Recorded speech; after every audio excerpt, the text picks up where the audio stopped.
Every outlaw on the American frontier carried a Colt revolver. Wyatt Earp had one.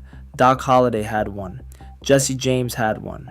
The Colt Single Action Army, the peacemaker, was as standard as a pair of boots. If you rode horses and carried a gun in the late 1870s, chances are it was a peacemaker on your hip. Billy the Kid carried one too. You can see it in the only photograph ever taken of him, that famous tintype where he stands in mismatched cowboy clothes with a Winchester rifle propped against his leg and a Colt revolver tucked into his belt. But the peacemaker is not what made Billy the Kid dangerous. The gun that made him the most feared young outlaw in New Mexico territory was a weapon so unreliable that gunsmiths across the frontier refused to work on it. A gun so mechanically fragile that it earned the nickname the watchmaker's nightmare. A gun that most experienced gunfighters in the West actively avoided, and Billy the Kid trusted his life to it. To understand why that matters and why that single choice separated Billy from every other gunfighter of his era, you need to understand what the American frontier actually looked like in the late 1870s. More importantly, you need to understand the two very different guns Billy carried and what each one was designed to do. If you enjoy breakdowns like this, real history, real weapons, no myths, consider liking the video and subscribing. It helps more than you think. The story starts in New York City. Henry McCarty was born there around 1859, the son of Irish Catholic immigrants named Catherine and Patrick McCarty. His father either died or disappeared sometime during the Civil War, and Catherine packed up her two boys and headed west. She met a man named William Antrim, married him in Santa Fe in 1873, and moved the family to Silver City, a mining town in southwestern New Mexico. Catherine McCarty died of tuberculosis on September 16, 1874. Henry was 14 years old. His stepfather, William Antrim, had no interest in raising the boy and essentially abandoned him. Henry bounced around Silver City, working odd jobs at a boarding house run by a woman named Sarah Brown, who later remembered him as honest and hardworking. But Silver City in the 1870s was not a place that rewarded honesty. Within a year of his mother's death, Henry was arrested for stealing food. 10 days later, he and an older troublemaker named George Schaefer robbed a Chinese laundry in town. Henry was jailed, but he managed to squeeze his small frame up through a chimney and escape. The Silver City Herald ran the story the next day. It was the first newspaper article ever written about the boy who would become Billy the Kid. He wandered into Arizona territory, picking up ranch work near Camp Grant and falling in with a Scottish horse thief named John Mackey. People started calling him Kid Antrim because of how young and scrawny he looked. In August of 1877, a local blacksmith named Frank Windy Cahill picked a fight with the Kid in a saloon, pinned him to the ground, and started slapping him around. The Kid pulled a revolver and shot Cahill in the stomach. Cahill died the next day. That was Billy's first confirmed kill. He was somewhere between 17 and 18 years old. He fled back to New Mexico, nearly died crossing the desert after Apaches stole his horse, and eventually found his way to Lincoln County. He started going by the name William Bonney, and that is where his story collides with the two guns that would define his legend. The first gun is the Winchester Model 1873. This lever-action rifle in .44-40 caliber was the single most popular firearm on the American frontier. People called it the gun that won the West, and for good reason. The Winchester could fire 15 rounds from its tubular magazine as fast as you could work the lever. It was accurate, reliable, and chambered in the same .44-40 cartridge that fit several popular revolvers, meaning a frontier rider only needed to carry one type of ammunition for both his rifle and his pistol. Billy carried a Winchester 1873 carbine, the shorter barreled version with a 20-inch barrel, designed for carrying on horseback. It is the gun you see in his famous tintype photograph. When he escaped from the Lincoln County Courthouse in April 1881, Weeks before he was scheduled to hang, he grabbed a Winchester from the armory on his way out the door. But the Winchester was not a close quarters weapon, it was a rifle. You used it from 30 yards, 50 yards, 100 yards, in the scrambled, chaotic violence of frontier gunfights where men pulled weapons at arm's length. Inside saloons and dark bedrooms, the Winchester stayed in the saddle scabbard. The revolver is what saved your life. And this is where Billy made his choice. Every other gunfighter in the West carried the Colt Single Action Army, the Peacemaker. Introduced in 1873, the same year as the Winchester, the Peacemaker was a single-action revolver chambered in caliber .45 long Colt. Single action meant one thing: to fire, you had to manually pull the hammer back with your thumb, then squeeze the trigger. Pull the hammer, squeeze, pull the hammer, squeeze. 6 shots, 6 separate cocking motions. Skilled shooters could fan the hammer with their offhand to fire rapidly, but this destroyed accuracy and wore out the action. In reality, most gunfights on the frontier were clumsy, terrifying affairs decided by whoever got off a reasonably aimed first shot before their hands started shaking. The Peacemaker was brilliant at what it did. Simple mechanism, almost impossible to break, easy for any frontier blacksmith to repair. The .45 long Colt cartridge hit like a freight train. Wyatt Earp carried one, Pat Garrett carried one, Wild Bill Hickok carried a pair. It was the gold standard. Billy the Kid owned one.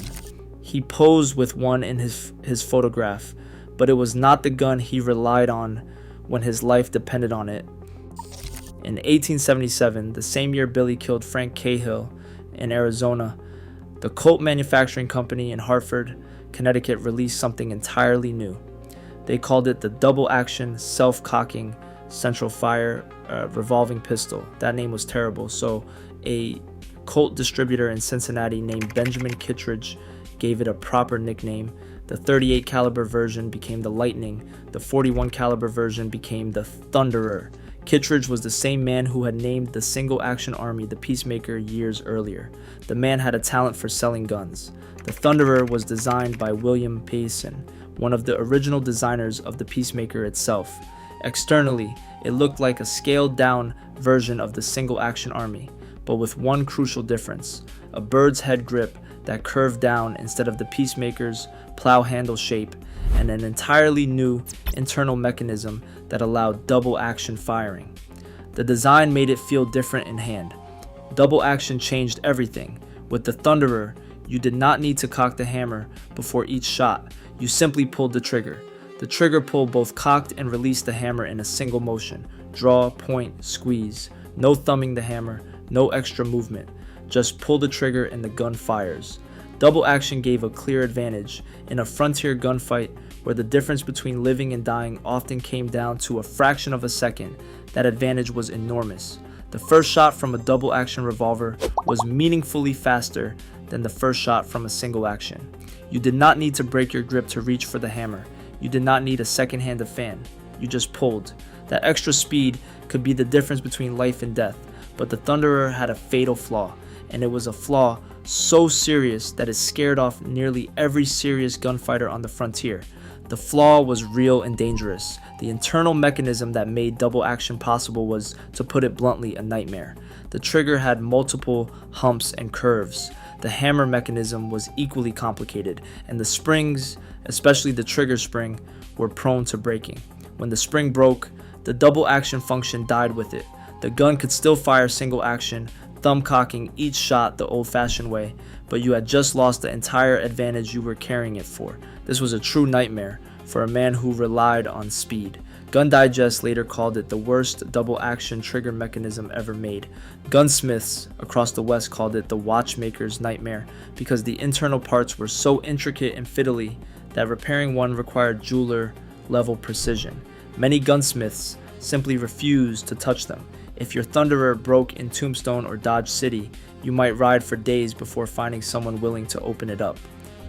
So why did Billy the Kid, a young man whose life depended on his guns every single day, choose to carry this notoriously unreliable weapon? If you are finding this useful, hit subscribe. I cover firearms history and frontier mythology every week. Now, the answer comes down to three things about Billy that historians tend to gloss over. First, his hands.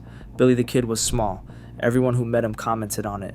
His childhood friends in Silver City remembered him as small for his age and kind of skinny. He had a slight build, small hands, and what people described as a girlish appearance. The Peacemaker's large plow-handle grip was designed for full-grown men with big hands. The Thunderer's bird's head grip was noticeably smaller, designed to nestle into a shooter's palm for one-handed use. For a young man with small hands who needed to draw fast and shoot accurately, the Thunderer's grip was a better fit. Second, the nature of his fights.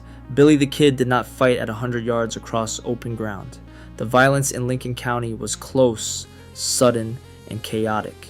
The 5-day battle in Lincoln in July 1878, where Alexander McSween was killed and Billy led a daring escape from a burning building under heavy fire, happened at ranges where men could see each other's faces.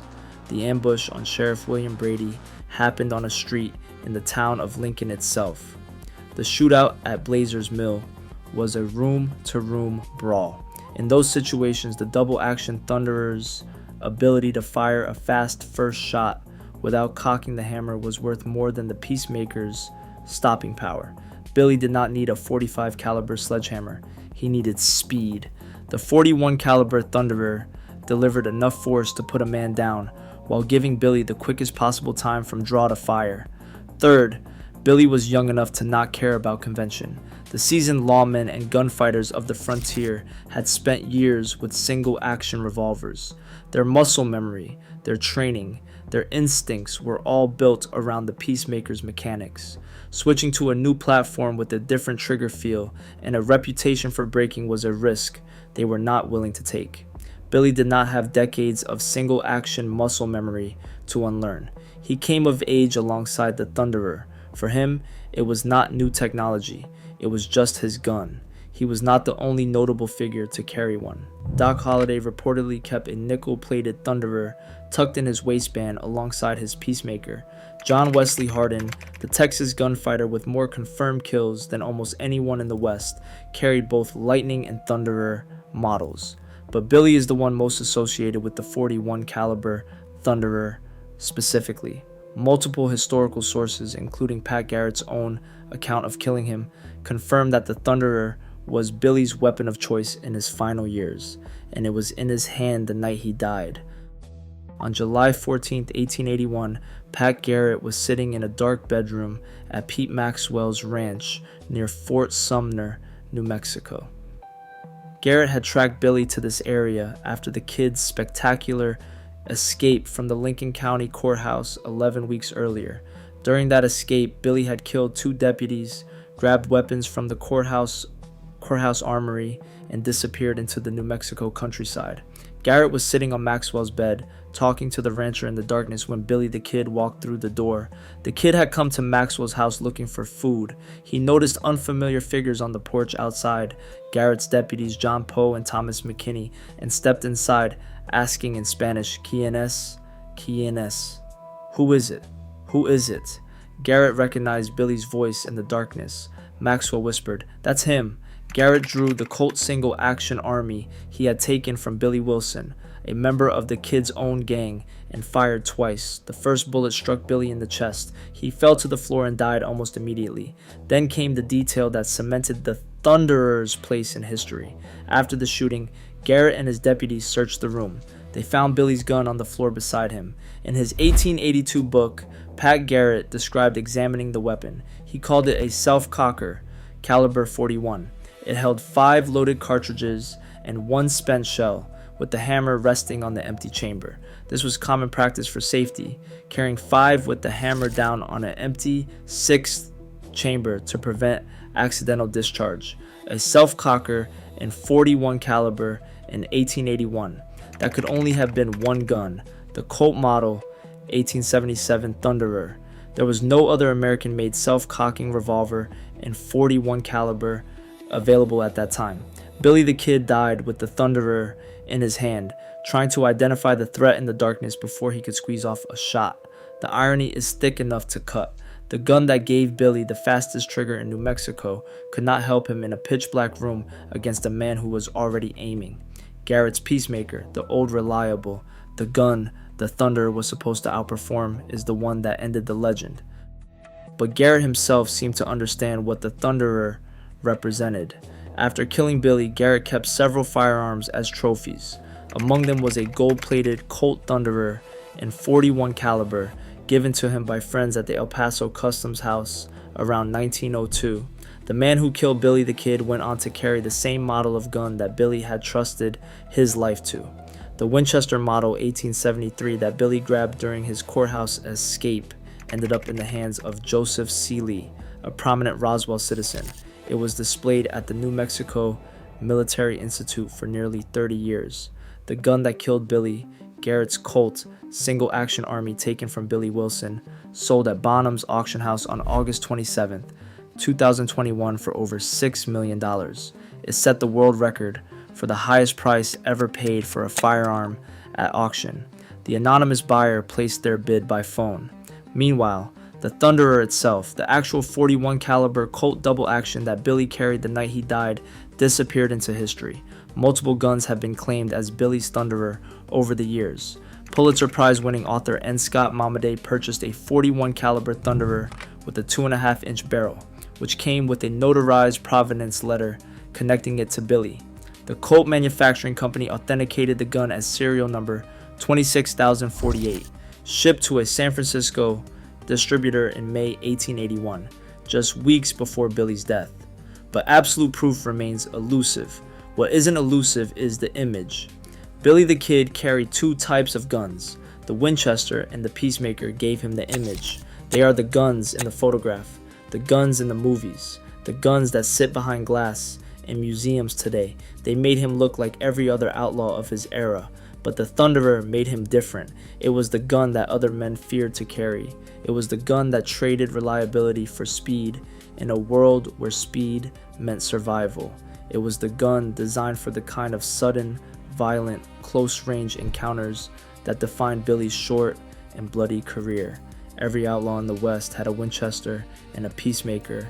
Only a handful carried the Thunderer, and only one of them became a legend who still captivates the American imagination 145 years after his death. Billy the Kid did not become the most famous outlaw in history because he carried the same guns as everyone else. He became a legend because he carried one gun that nobody else trusted, and he bet his life on it every single day until the night it finally could not save him.